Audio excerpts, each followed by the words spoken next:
கர்த்தரும் இரட்சகருமாய் இருக்கிற இயேசு கிறிஸ்துவின் நாமத்தில் உங்களை எல்லாரையும் வாழ்த்தி ஆசீர்வதிக்கிறோம். प्रभु और उद्धारकर्ता यीशु मसीह के नाम से आपको आशीष करते हैं। இந்த மாலை வேளையில் நாம் தேவனுடைய வார்த்தைகளை தியானிக்கலாம். और इस शाम के समय पर हम प्रभु के वचन को ध्यान करेंगे। தேவனுடைய வார்த்தை நமக்கு ஆசீர்வாதத்தையும் சுகபலத்தையும் கொண்டு வருகிறது. प्रभु का वचन हमें आशीष और भले चंगाई को ले आता है। அவர் வல்லமையான வார்த்தைகளை தேவன் அபிஷேகித்து நமக்கு தந்திருக்கிறார். और उसके सामर्थ्यवान नाम को हमें आशीष करके प्रभु ने दिया है। சிருஷ்டிக்கக்கூடிய தேவனுடைய வார்த்தை और जो रचना करता है वो प्रभु का நம்ம ஒவ்வொருடைய वचन। வாழ்க்கையிலும் தடைகளை மாற்றி ஆசீர்வதிப்பார். हम हर एक के जीवन में रुकावट को रुकाकर वो आशीष करेगा। எபிரேயர் 10வது அதிகாரம் 25வது வசனம். इब्रानियों का 10वां अध्याय उसका 25वां वचन। சபை கூடி வருதலை சிலர் விட்டு விடுகிறது போல நாமும் விட்டு விடாமல் ஒருவருக்கொருவர் புத்தி சொல்ல கடவோம்.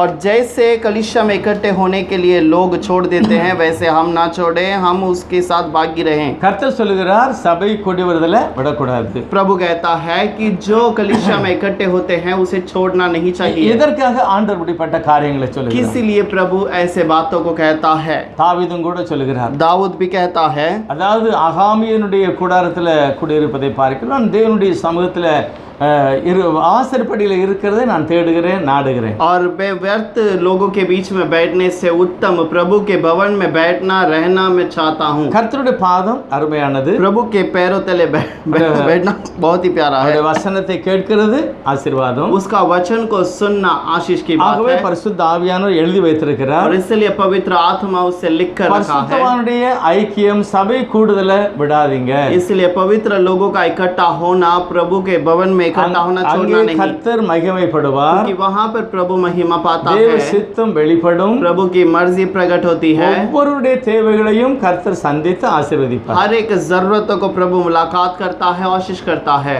வேதத்தில் நாம் பார்க்கும்போது और कलाम में जब हम देखते हैं நிறைய பரிசுத்தவான்கள், बहुत सारे पवित्र लोग ஆரம்பத்தில் ஒரு மாதிரி இருந்து முடிவில் வேற மாதிரி மாறிடுறாங்க. आरंभ में कुछ अलग प्रकार के रहकर अंत में बदल जाते हैं। உலகத்திலும் கூட अनेक மனிதர்கள் இப்படி இருக்கிறாங்க. दुनिया में भी बहुत सारे मनुष्य इस प्रकार हैं। ஆரம்பம் அருமையா இருந்தாலும் முடிவு வித்தியாசமா போகிறது. उनका आरंभ अलग प्रकार का होने पर भी अंत बदल जाता है। பைபிள்ல நாம் பார்க்கும்போது बाइबल में जब हम देखते हैं தெய்வ சமூகத்துல காத்திருந்த ஜனங்களுக்கு और प्रभु के समूह में जो इंतजार किए हैं வேதத்தை தியானிக்கிறவர்களுக்கும் और कलाम को ध्यान करने वाले தியானியாதவர்களுக்கும் ஒரு வித்தியாசம் இருக்கு. जो उसका ध्यान नहीं करते उन दोनों का अंतर होता है।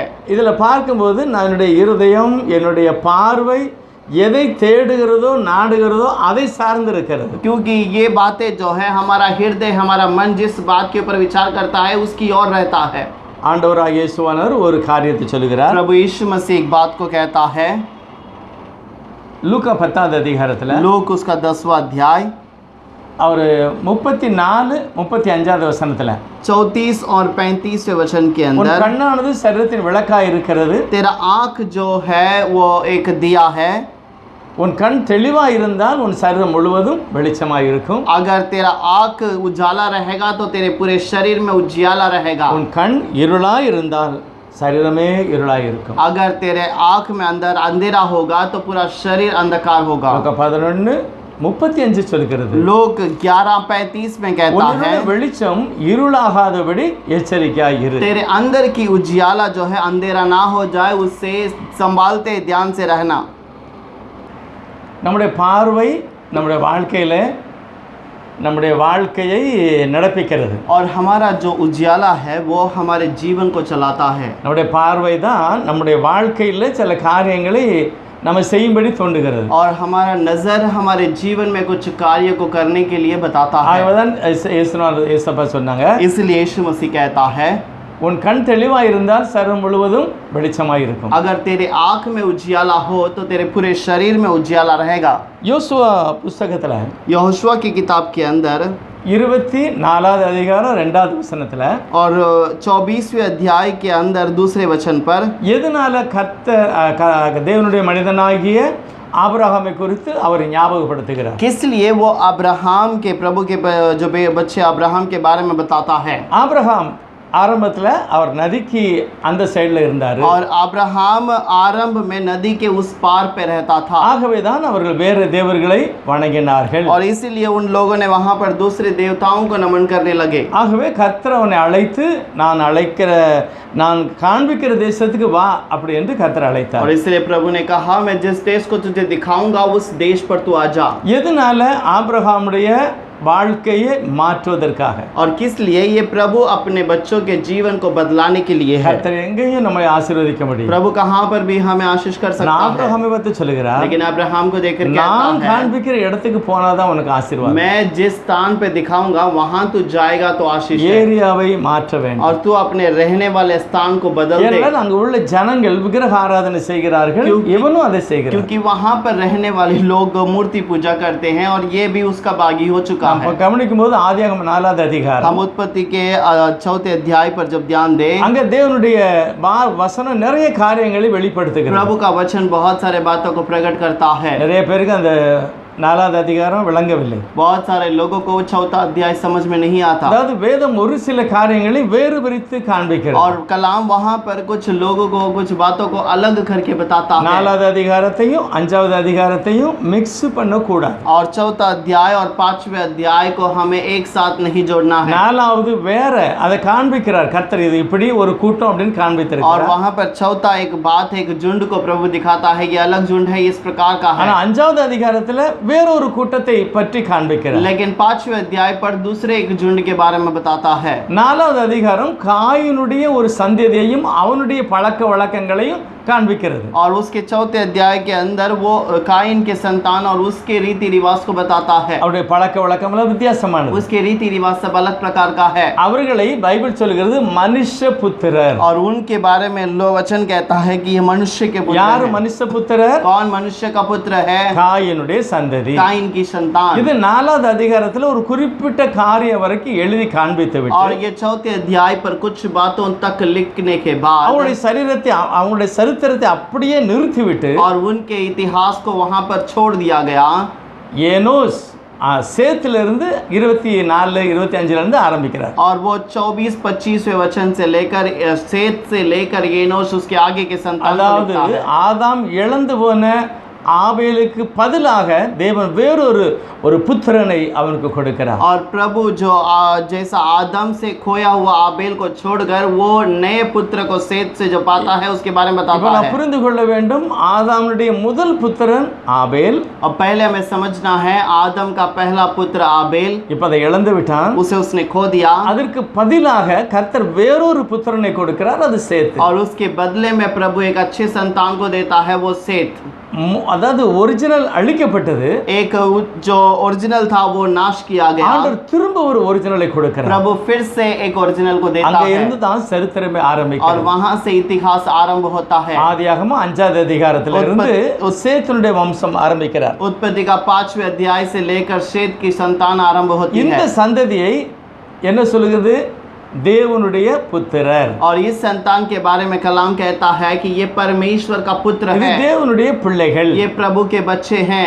4வது அதிகாரம் மனுஷ புத்திரர், और 4था अध्याय मनुष्य का पुत्र 5வது அதிகாரம் தேவ புத்திரர். और 5वां अध्याय ये प्रभु की संतान. இந்த ரெண்டும் வேற வேற, அது ஒன்றாக சேர்க்க கூடாது. और ये दोनों अलग अलग है, इन दोनों को कभी जोड़ना नहीं. 6வது அதிகாரத்துல இந்த கூட்டமும் அந்த கூட்டமும் ஒன்று சேரும் பொழுதுதான் தவறு நடக்கிறது. और ये 6वें अध्याय के अंदर ये झुंड और वो झुंड जब मिल गए तो वहां पर कुछ गलतियां होना शुरू அப்பொழுது होता है. தேவ கோபம் பூமியின் மேல் और இறங்குகிறது. तब प्रभु का क्रोध पृथ्वी पर उतर आता ரெண்டு है. சந்ததி, ஒன்னு தேவ புத்திரர் காயினுடைய சந்ததி, और एक प्रभु की संतान, प्रभु का जो बच्चे हैं, அதாவது காயின் சந்ததி மனுஷ புத்திரன், और मनुष्य का पुत्र काइन की संतान, சேத்தினுடைய சந்ததி தேவ புத்திரர். और सेत का संतान प्रभु की संतान है. இவர்கள் ஒன்று சேரும் போதுதான் ராட்சதர்கள் பிறக்கிறார்கள். और ये दोनों के झुंड एक साथ होने के बाद राक्षसों का जन्म होता தேவனுடைய है. பரிசுத்தம் அசுத்தத்தோடு கலக்கிறது. और प्रभु की पवित्रता अशुद्धता के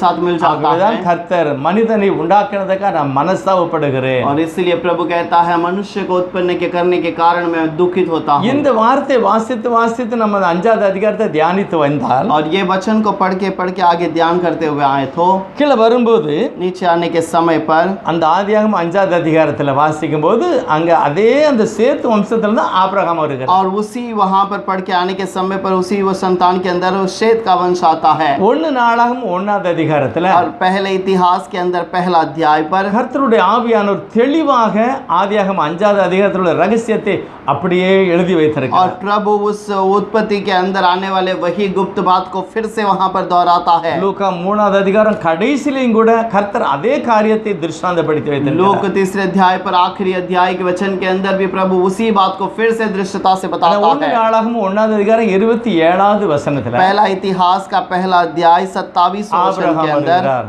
अब्राहम आता है இவர்கள் பரிசுத்தமான ஒரு சந்ததி, और ये एक पवित्र संतान है நல்ல குடும்பம், और एक अच्छा परिवार है ஆண்டவரை தொழுது கொண்டார்கள். और ये प्रभु का नमन करते हैं। இப்படி இருக்கும்போது எப்படி ஆபிரகாம் விக்கிரக ஆராதனைக்கு போகிறார்? और ऐसे रहने के समय पर अब्राहम कैसे मूर्ति पूजा में चला जाता தவறான है இடத்துல குடியிருந்ததுனால தவறான பழக்க வழக்கங்கள் வந்தது. और गलत जगह पर रहने के कारण गलत बातें वहां पर सिखाई गई। ஆகவேதான் வேதம் சொல்லுகிறது, और इसलिए कलाम कहता है சபை கூடி வருதலை சிலர் விடுகிறார்கள், நீங்கள் விடாதீர்கள். इसीलिए जय कलीसिया पे इकट्ठे होने को जैसे कुछ लोग छोड़ देते हैं वैसे तुम न छोड़ो।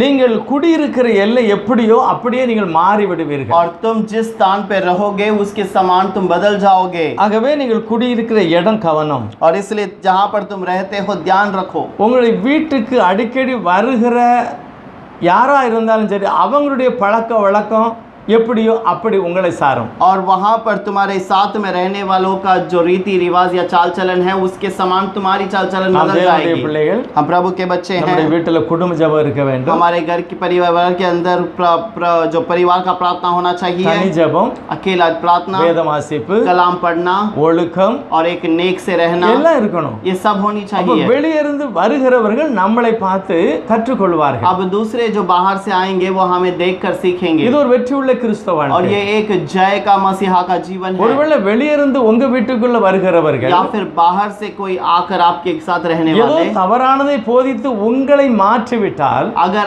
आपको कुछ बताकर आपको बदल दें, நீங்களும் ஆபிரகாமை போல இடம் விட்டு இடம் மாறி வேற ஒரு ஜாதியாய் மாறி போவீர்கள். आप भी अब्राहम के समान एक स्थान को छोड़कर दूसरे स्थान में जाकर उसको चीजों को भूल जाओगे। ஆகவே பேதம் இல்லாத இடத்திற்கு நான் தலையிடக்கூடாது. और इसलिए जहाँ पर कलाम नहीं है वहाँ पर अपने आप को ना ले கர்த்தர் जाए। நம்மளை வேறு பிரித்து प्रभु வைத்திருக்கிறார். ने हमें अलग किया हुआ है நாம் குடியிருக்கிறதற்கு தேவன் நல்ல இடங்களை நமக்கு और தந்திருக்கிறார். हमें रहने के लिए प्रभु ने अच्छा स्थान दिया है। நியாயாதிபதிகளின் புத்தகத்துல न्यायों के किताब के अंदर யோசுவா சொல்லுகிறார், योशुआ कहता है மிகவும் கவனமா இருங்க, बहुत ही ध्यान से रहो, எச்சரிக்கையா இருங்க. ध्यान से रहो। எல்லாரும் இந்த ஊரை விட்டு காலி பண்ணல, सबको इस गांव से बाहर नहीं निकाला ஒரு गया। சிலர் இருக்கிறார்கள், कुछ लोग अभी भी हैं, தேவன் வைத்திருக்கிறார். प्रभु ने रखा है। நீங்கள் தேவனுடைய ஜனமாகவே வாழ்ந்து காண்பிப்பீர்களா, तुम प्रभु के संतान बनकर ही जीवन बिताओगे இல்ல क्या? அவர்களை போல மாறி விடுவீர்களா? या उनके समान तुम बदल जाओगे? தேவன் மேல உங்களுக்கு அன்பு இருக்கிறதா? क्या प्रभु के ऊपर आपका प्रेम है? எப்படி வாழலாம் என்று நினைக்கிறீர்களா? या कैसे भी जीवन बिताएंगे ऐसे सोचते இதை हो? கர்த்தர் கவனிப்பதற்காக और इसके ऊपर प्रभु ध्यान रखने சில के लिए பொல்லாத ஜனங்களை அனுமதித்திருக்கிறார். कुछ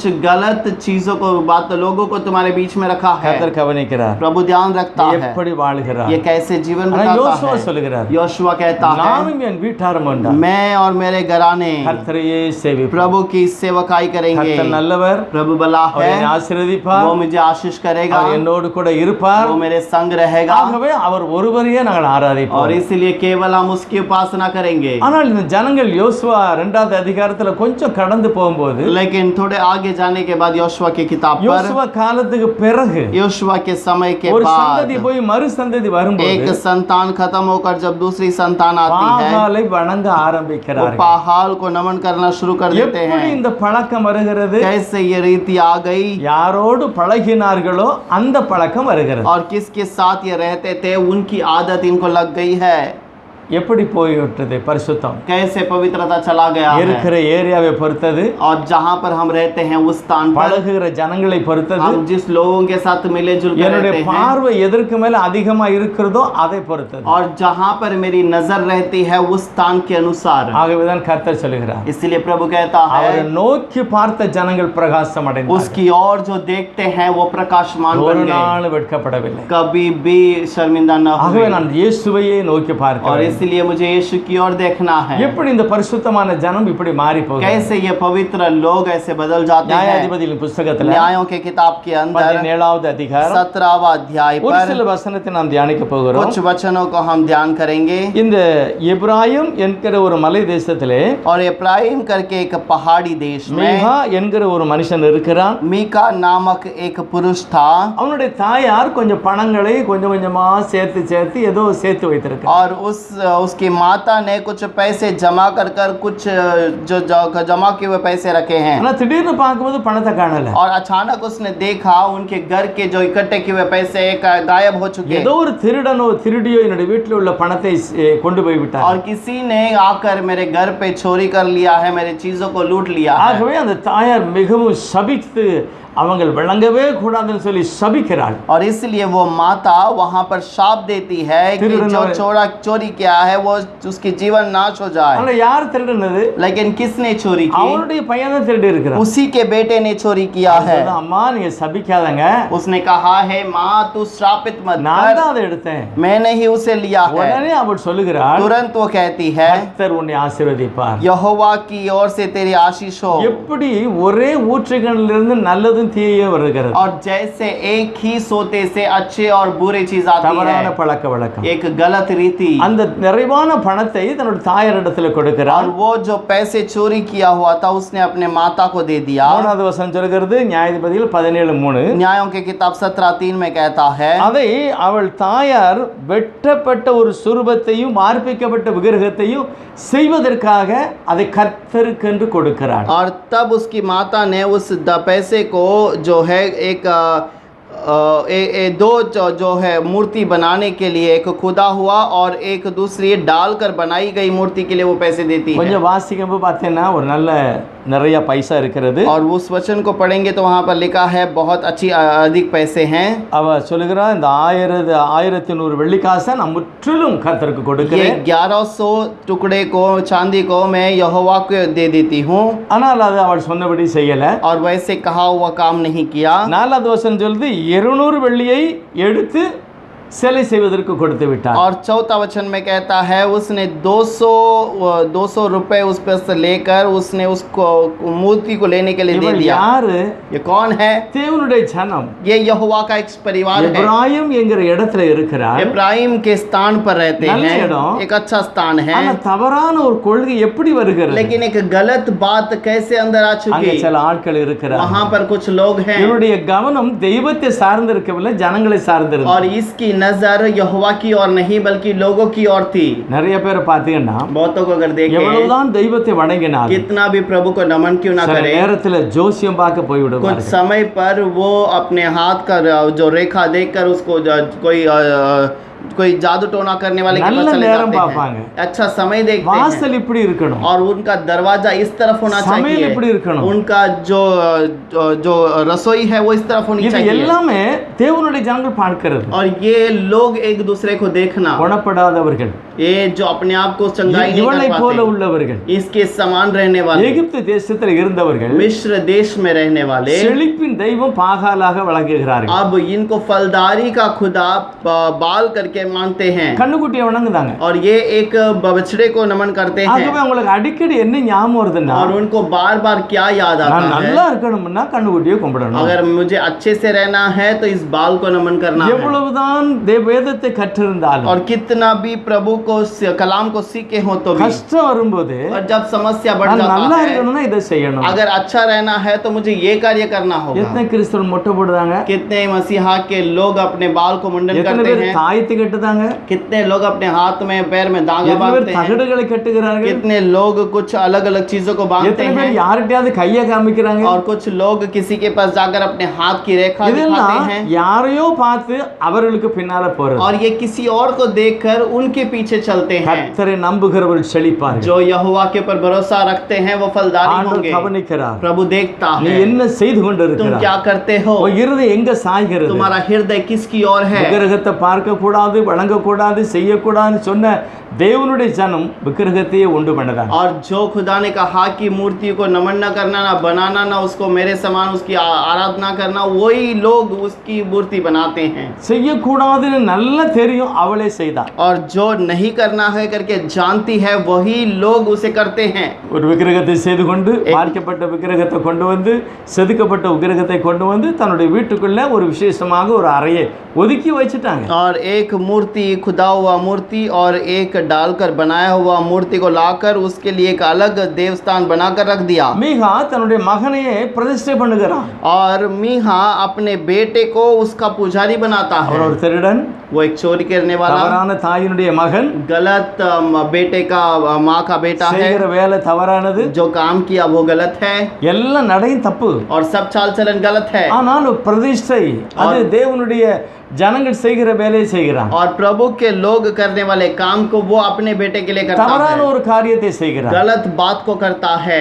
பைபிள் சொல்லுகிறது, बाइबल में लिखा है தேவ வசனத்தின்படி நடக்கிறவர்கள் பாக்கியவான். प्रभु के वचन के अनुसार चलने वाले धन्य हैं। திரும்ப ஒரு காரியம் நடக்க फिर பாருங்க. एक बात आती है वहां ஒரு पर। மனுஷன் இருக்கிறான் யூதேய தேசத்தில் உள்ள பெத்லெகேமில். एक मनुष्य है यहूदियों के बेथलेहम ஒரு में, லேவியன், एक लेवी, பரிசுத்தமான ஒரு குடும்பத்தை சார்ந்தவன், एक पवित्र परिवार का व्यक्ति, ஆசாரிய கூட்டத்தை சார்ந்தவன். याजकों का झुंड का है। ஏதோ வீட்டுக்குள்ள பிரச்சனையா கஷ்டமா தெரியல, कुछ तो घर के अंदर समस्या है या पता नहीं, ரொம்ப பல மைல் கடந்து எங்கேயாவது போய் வாழலாம் என்று சொல்லி வருகிறான். और कोई तो समय दूर जाकर वहां पर जाकर रहेंगे ऐसे कर कर आता है। சரியா மீகா வீட்டுக்கு வருகிறான். सीधे मीहा के घर पे आता है। மீகா விசாரிக்கிறான். मीका उससे पूछता है, இவன் சொல்ல, நான் ஒரு லேவியன், वो कहता है मैं एक நான் लेवी ஒரு हूँ, பரிசுத்த சந்ததியை சார்ந்தவன். मैं एक पवित्र संतान का உடனே व्यक्ति மீகா हूँ। பார்க்கிறான், मीहा ने देखा இவனை எப்படியாவது நாம் மடக்கி விட வேண்டும், और इसे कैसे न कैसे अपने काबू में करें இவனை நாம் பூஜாரியா ஆக்கிரணும். और इसको एक पुजारी बनाना है।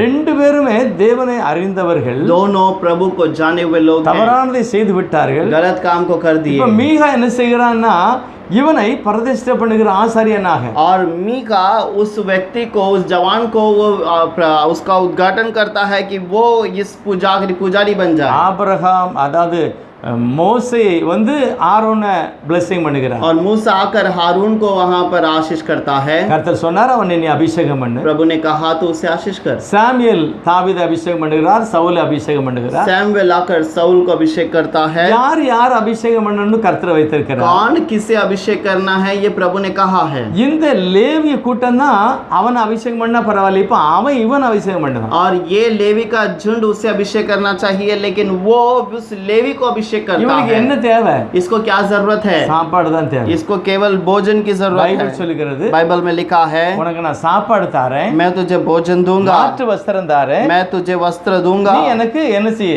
என்னுடைய ஆசாரியனாக இரு. और तू मेरा याजक बनकर रहना। உடனே அவன் சோத்துக்காக மாறிவிட்டான். और वो वहां पर भोजन के लिए तैयार हो गया। 1 சாமுவேல் 2வது அதிகாரத்துல पहला सैमुएल का 2 अध्याय கடைசியில் ஒரு வசனம் சொல்லுது பாத்தீங்கன்னா, आखिर में एक वचन कहता है, ஆண்டவர் ஒரு கோபமாக ஒரு வார்த்தை சொல்லுகிறார் ஏலி தாத்தா வீட்டை பார்த்து. एली के घरानों को देखकर प्रभु क्रोध से एक बात को कहता அதாவது है, நீ ஏலி தாத்தா, நீர் வந்து உன்னுடைய வாழ்க்கையில உன்னுடைய குழந்தைகளை நீ சரியா வளர்க்கல. हे एली तू अपने बच्चों को ठीक तरीके से नहीं बढ़ाया। கர்த்தருடைய சமூகத்தில் இருக்கிறார்கள், ஆனால் தெளிவானவர்கள் அல்ல, தவறானதை செய்கிறார்கள். प्रभु के सामने तो हैं लेकिन ठीक से नहीं, लेकिन गलत तरीके से रहते அவருடைய हैं। வாழ்க்கை மிகவும் தவறாக இருந்தது. उनका जीवन बिल्कुल गलत है। ஜனங்கள் காணிக்கை கொடுக்கையும் பலி செலுத்தையும் வேதனைப்பட்டார்கள். और लोग दान देने के लिए, बलि चढ़ाने के लिए दुखित हुए, சபைக்குள்ளேயே பாவம், क्योंकि कलीसिया के अंदर पाप, சபைக்குள்ளேயே தவறான காரியம் நடக்கிறது. कलीसिया के अंदर गलत काम हो रहा था। கர்த்தர் சொல்லு, ஒரு தீர்க்கதரிசி மூலமா சொன்னார் ஏலிட்ட. प्रभु एक भविष्यद्वक्ता के द्वारा एली से कह दिया, ஏலி கேட்கல. एली ने नहीं सुना। திரும்ப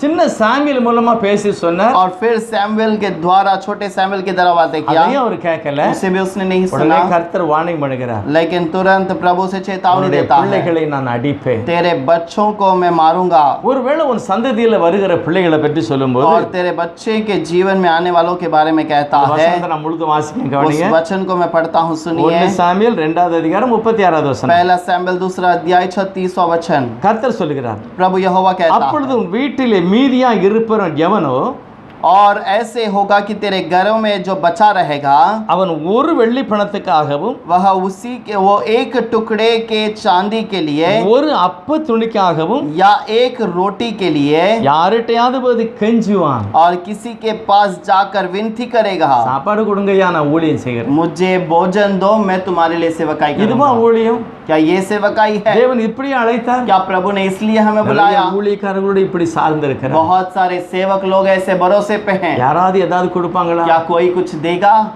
தேவன் கொடுப்பாரு. प्रभु देगा आपको। உங்களுடைய ஆரம்பம் எப்படி இருந்தது? आपका आरंभ कैसा था? காணிக்கை பார்த்தா நீங்க வந்தீங்க? क्या आप दान को देखकर आए थे? தசமபாகத்தை பார்த்தியா क्या வந்தீங்க? दसवांश के भरोसे पे आए இல்லையே. हैं? नहीं, தெய்வத்தை நம்பி தானே आप வந்தீங்க. केवल प्रभु के भरोसे पे आए எத்தனை हैं। பேர் ஆண்டவரை நம்பி நாம் தேவனுடைய வார்த்தைக்கு செவி கொடுத்து ஊழியத்துக்கு வந்தோம்? कितने लोग प्रभु के वचन को सुनकर वो सेवकाई में आए ஏன் हैं? மனுஷரை பார்க்க வேண்டும்? क्यों मनुष्य को देखना है? கர்த்தரை சார்ந்து கொள்ள प्रभु வேண்டும். के भरोसे पे ஆனா रहेंगे। மீகா வீட்டுக்கு வந்த லேவியன் लेकिन मीका के घर पे आने वाला याजक जवान, சாப்பாட்டுக்காக वो केवल भोजन के लिए அவர் ஊழியம் वो செய்கிறார். सेवकाई करता है। தவறான இடம், गलत स्थान தவறான ஊழியம், और गलत सेवकाई தவறான வருமானம், और गलत कमाई, ஒரே சந்தோஷம். उसको तो बहुत आनंद है। ஆனா அவன் என்ன சொல்லலாம் பாத்தீங்கன்னா, वो क्या कहता है देखिए, 17வது அதிகாரம் நியாயாதிபதிகளின் புத்தகத்துல, न्यायों का किताब 17वां अध्याय। அப்பொழுது மீகா, और तब मीका, எனக்கு ஆசாரியனாக ஒரு லேவியன் அகப்பட்டபடியினால், और मेरे लिए याजक के नाम से एक जवान जो लेवी मिला है, கர்த்தர் எனக்கு நன்மை செய்தார். प्रभु ने मेरे लिए भलाई किया है। என்ன ஒரு தவறான கணிப்பு. एक गलत बात को वो बताता है, செய்கிறதெல்லாம் தவறு, जो किया है सब काम गलत ஆனா है, கர்த்தர் தான் எனக்கு வாக்கிய और பண்ணினார். लेकिन वो कहता है ये सब प्रभु ने मेरे लिए किया। இதெல்லாம் காரணம் என்னன்னா, इसका कारण क्या है? வேத வாசிப்பு இல்ல, कलाम को पढ़ते नहीं, குடும்ப ஜெபம் இல்ல, परिवार का प्रार्थना தனி नहीं, ஜெபம் கிடையாது, अकेले प्रभु की பரிசுத்தவானுடைய प्रार्थना ஐக்கியம் नहीं, கிடையாது, पवित्र लोगों की इकट्ठा नहीं है, சபை கூடி வருவதை விட்டாச்சு. कलीसिया को इकट्ठा होना छोड़ दिया। அதனாலதான் इसीलिए பிள்ளைகள் இப்படி தடுமாறி போகிறார். बच्चे ऐसे बिगड़ जाते हैं। ஆகவே பைபிள் சொல்லுகிறது, इसलिए बाइबल कहती है சபை கூடி வருதல நீங்க விடக்கூடாது. और कलीसिया में इकट्ठा होना न छोड़े, தேவனுடைய வசனத்தை கேட்கிறதுல நீங்க और விடக்கூடாது. प्रभु के वचन को सुनने के लिए तो छोड़ न देना। தேவனுடைய வசனத்தை சார்ந்து இருக்கும்போது, हम प्रभु के वचन के भरोसे पे जब रहेंगे, யோசுவாவுக்கு கொடுத்தார் வாக்குத்தத்தம். योशुआ को प्रभु ने वाग्दान दिया, யோசுவா பயப்படாத, योशुआ तू डरना நான் नहीं, உன்னோடு கூட मैं இருப்பேன். तेरे संग रहूंगा। நான் மோசேயோடு இருந்தது போல உன்னோடு கூட जैसे இருப்பேன். मैं मूसा के संग था वैसे मैं तेरे நீ संग மட்டும் என்னுடைய रहूंगा। வசனத்தை விட்டுறக்கூடாது. केवल यदि तू मेरी वचन को न என்னுடைய छोड़े, வசனத்தை இரவும் பகலும் நீ मेरे தியானித்தால் वचन को दिन और रात अगर ध्यान நீ करे, புத்திமானாய் तू நடந்து बुद्धिमान बनकर உனக்கு चलेगा, குறைவில்லாத तुझे कोई செல்வத்தையும் कमी घटी ना होगी, ஆசீர்வாதத்தை தருவேன். तुझे आशीष से भरपूर करूंगा। வேதம் சொல்லுகிறது, कलाम कहता ஒரு है மனுஷனுடைய சொல் கேட்டு சூரியனையும் நிலாவையும் கர்த்தர் நிறுத்திவிட்டார். एक मनुष्य की आवाज को सुनकर प्रभु ने सूरज और चंद्रमा को वहीं पर ठहराया। ஒரே ஒரு காரியம், एक ही कारण है, யோசுவா வசனத்தோடு கர்த்தர் योशुआ वचन के साथ में प्रभु தெய்வ के साथ खड़ा சமூகத்தில் रहा, விழுந்து கிடந்தார். प्रभु के समूह में बैठा रहा। தோல்வி வரும்போது தெய்வ சமூகத்தை நோக்கி கதறுகிறார். जब रुकावट आती है या हरावट आती है तो प्रभु के समूह में बैठ அவர் गया। சொந்த ஐடியாலாம் ஒண்ணும் செய்யல. वो अपने विचार से कुछ न किया। ஆண்டவரே ஏன் இப்படி நடந்தது? हे प्रभु ऐसा क्यों हुआ है? கர்த்தர் சொன்னார், இது திருத்திக் கொள். प्रभु ने कहा इसे तू सुधार दे। திருத்தினார், उसने सुधारा வெற்றி அடைந்தார். और जय पाया। நாமும் கூட தேவனுடைய வசனத்துக்குள்ளாய் போவோம். हम प्रभु के वचन के साथ जुड़कर வசனத்தை चलेंगे, விசுவாசிப்போம். वचन को भरोसा करेंगे। வசனம் நம்மளோடு பேசும்போது वचन जब हमसे बातें करेगा, திருத்திக் கொள்வோம். हम अपने आप को सुधारेंगे। கர்த்தர் நம்மளை ஆசீர்வதிப்பார். प्रभु हमें आशीष करेगा। நல்லவரே உம்மை ஸ்தோத்திரிப்பா. अच्छे प्रभु आपको धन्यवाद कहते हैं। வேறப்பட்ட வசனம் आपका कीमती वचन இன்று அநேகருடைய வீடுகளிலே இருக்கிறது. आज बहुतों के घर पर है। அநேகர் கேட்கிறார்கள். बहुत लोग सुनते हैं, இந்த வசனத்தை விட்டு விலகாமல் வாழ உதவி செய்யும்.